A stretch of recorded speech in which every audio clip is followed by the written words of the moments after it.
Hello guys, welcome to my YouTube channel histopathology. तो आज की इस वीडियो में मैं आपको बताने वाला हूँ कि जो कोरोना वायरस की टेस्टिंग होती है वो कैसे होती है और किन किन मेथड से जो कोरोना वायरस है उसको टेस्टिंग की जाती है। तो कमेंट सेक्शन में सबसे पहले आप मुझे ये बताइए कि आप किस स्टेट से बिलोंग करते हैं और आपके एरिया में हालात कैसे हैं। तो चलिए वीडियो शुरू करते हैं।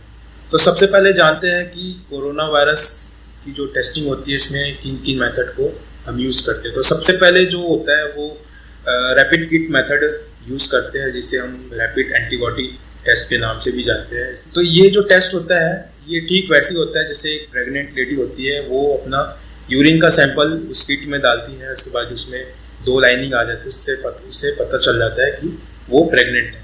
तो ये टेस्ट भी कुछ ऐसा ही है।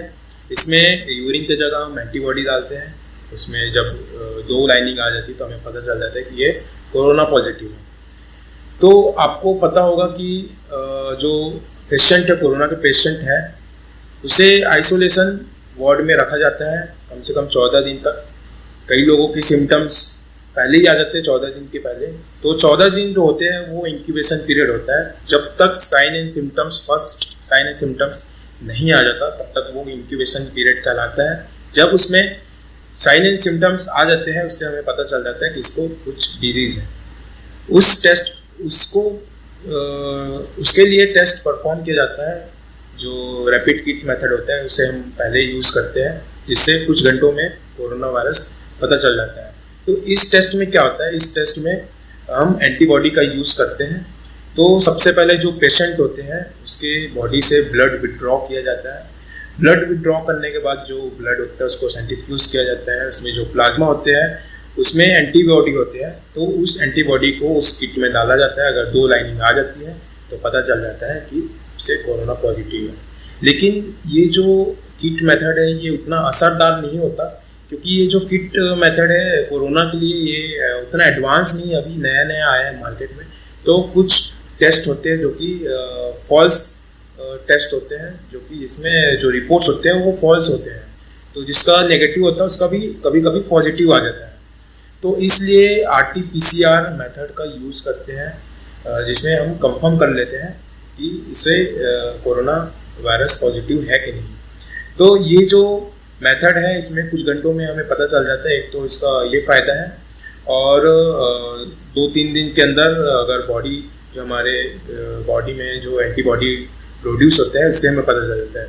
जब फर्स्ट टाइम कोरोना वायरस हमारे बॉडी में एंटर करता है तो हमारे जो बॉडी है इसमें बहुत जल्दी 2-3 दिन के अंदर में बहुत सारे एंटीबॉडी प्रोड्यूस होने लगते हैं। तो एंटीबॉडी क्यों प्रोड्यूस होते हैं? क्योंकि वो जो वायरस एंटर किया होता है उसको मारने के लिए एंटीबॉडी प्रोड्यूस होने लगते हैं। इसलिए हमारे साइन एंड सिम्टम्स दिखाई देते हैं, फीवर और बहुत सारे जो कोरोना के सिम्टम्स है वो आने लगते हैं, जिससे हमें पता चल जाता है कि हमें कोरोना हो सकता है। इसलिए हम सबसे पहले जो रैपिड किट मेथड है उससे यूज़ करते हैं, जिससे हमें 2-3 घंटे में पता चल जाता है कि कुछ घंटों में पता चल जाता है कि इसे कोरोना पॉजिटिव है कि नहीं। उसके बाद फिर वो फर्दर आगे की प्रोसेस जाता है RT-PCR टेस्ट के लिए। तो इसका एक ड्रॉबैक ये है कि इतना एडवांस नहीं है। कई बार फॉल्स स्टेटमेंट देता है जिसमें रिपोर्ट्स नेगेटिव होते हैं, जिसके उसके भी पॉजिटिव आ जाते हैं। जैसे कि आपको पता होगा कि कुछ जो टेस्ट थे वो नेगेटिव थे, लेकिन इसमें पॉजिटिव बताए गए थे। बाद में RT-PCR टेस्ट करने के बाद ये पता किया गया कि वो नेगेटिव थे। ये एक ड्रॉबैक हो गया। दूसरा ड्रॉबैक ये होता है कि अगर कोई जो पेशेंट होता है वो कोरोना पॉजिटिव होता है, वो ठीक हो जाता है। ठीक होने के बाद भी उसके बॉडी में जो एंटीबॉडी है कोरोना के वो मौजूद होते हैं। तो उसके बाद भी किट मेथड यूज़ करने के बाद उसमें जो टेस्ट है वो पॉजिटिव ही आते हैं। तो ये दूसरा ड्रॉबैक हो जाता है। अब बात करते हैं RT-PCR मेथड के बारे में। तो जो RT-PCR मेथड है जिसका फुल फॉर्म होता है reverse transcription polymerase chain reaction. Polymerase chain reaction आपको पता होगा, आपने पढ़ा होगा, 12th क्लास में भी पढ़ा होगा, कॉलेज में भी पढ़ा होगा। पॉलीमरेज चेन रिएक्शन में क्या होता है, उसमें जो DNA होता है उसको डीनेचुरेशन किया जाता है। उसका जो बैंड होता है, जो 2 बैंड होता है, उसको आधे हिस्से में डिवाइड कर दिया जाता है। उसके बाद उससे नया DNA बनाया जाता है। तो रिवर्स ट्रांसक्रिप्शन में क्या होता है, जो RNA होता है उससे DNA बनाया जाता है।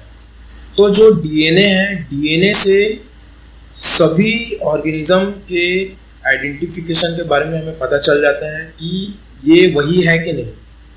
उससे डीएनए में इतना सारा इंफॉर्मेशन छुपा होता है कि उससे हमें पता चल जाता है कि ये वही है कि नहीं। इसलिए जो हम डीएनए फिंगरप्रिंटिंग का यूज करते हैं, जिससे हमें पता चल जाता है कि ये उसका फादर है कि नहीं। तो जो डीएनए फिंगरप्रिंटिंग होता है, डीएनए फिंगरप्रिंटिंग से हमें सारा उसके बारे में इंफॉर्मेशन मिल जाता है। वो एक कोड होता है जिससे हमें उसके जेनेटिक मटेरियल के बारे में सारा कुछ पता होता है। तो उससे मैच करके हम उसके बारे में पता कर लेते हैं। तो हमारे इन्वायरमेंट में सबसे पहले जो वायरस या बैक्टीरिया, कोई भी नए तरीके का वायरस या बैक्टीरिया आती है, तो सबसे पहले जो साइंटिस्ट या लेबोरेटरी साइंटिस्ट होते हैं वो उस वायरस की डीएनए को एक्सट्रैक्ट करते हैं। एक्सट्रैक्ट करके सारे जितने भी हॉस्पिटल्स या हेल्थ सेक्टर है उसमें फॉरवर्ड कर दिया जाता है, उसका जो कोड होता है उसे। उसके बाद अगर जो पेशेंट आता है, अगर उसको वो वायरस या बैक्टीरिया से वो ग्रस्त होता है, तो उससे वो पता कर लेते हैं मैच करके। तो जो कोरोना का वायरस है उसमें दिक्कत ये है कि उसमें डीएनए नहीं होता, उसमें डीएनए की जगह सिंगल स्ट्रैंडेड आरएनए होता है। तो आरएनए से हम तो उस बीमारी के बारे में पता नहीं कर सकते कि ये वही है कि नहीं।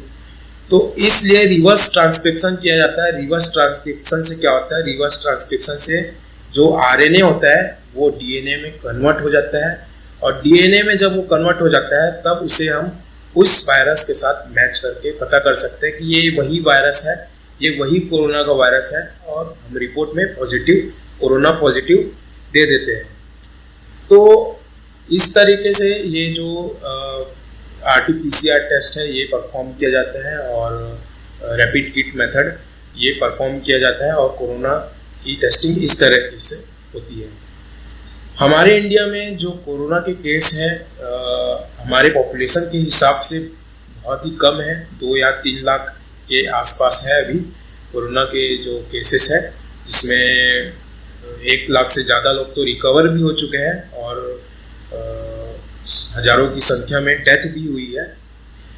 तो जो हमारे पॉपुलेशन के हिसाब से जो कोरोना के केस हैं अभी कम है, और बाकी कंट्री के हिसाब, जो बाकी कंट्री के कंपैरिजन में भी हमारे जो इंडिया में कम है, लेकिन अभी बहुत ही ज़्यादा कोरोना के केस बढ़ते जा रहे हैं। एक दिन में 6 से 7 हज़ार केस आते जा रहे हैं, और एम्स के डॉक्टर ने ये भी कहा है कि जो कोरोना के वायरस के केस हैं वो जून में अपनी विकराल रूप ले लेंगे और बहुत ज़्यादा केसेस आने लगेंगे। इसलिए हमें बहुत ही सावधानी बरतनी है, मास्क जरूर लगाना है घर से निकलते समय। जहाँ कोरोना के केस ज़्यादा है वहाँ तो घर पे ही रहना है, सेफ रहना है, और सैनिटाइज़र का यूज़ करना है। सैनिटाइज़र नहीं है तो अच्छे से साबुन से हाथ को धोना है। घर में आने के बाद तुरंत हमें हाथ धोना है, पैर धोना है, और अच्छे तरीके से रहना है, सेफ रहना है। अभी लॉकडाउन खोल दिया गया है तो लोगों को ये लगता है कि कोरोना के केस कम हो गए हैं, कोरोना हमको नहीं होगा, लेकिन ऐसा कुछ नहीं है। अभी बहुत ही ज़्यादा कोरोना के केस बढ़ते जा रहे हैं। अभी गांव में भी बहुत लोग कोरोना से पॉजिटिव निकलते जा रहे हैं। इसलिए हमें बहुत ही ज़्यादा सावधानी बरतनी है, नहीं तो कोरोना के केस बहुत ज़्यादा बढ़ने लगेंगे और आपके घर तक भी ये कोरोना का वायरस आ सकती है। तो वीडियो अच्छी लगी हो तो प्लीज़ मेरे चैनल को सब्सक्राइब कीजिए, वीडियो को लाइक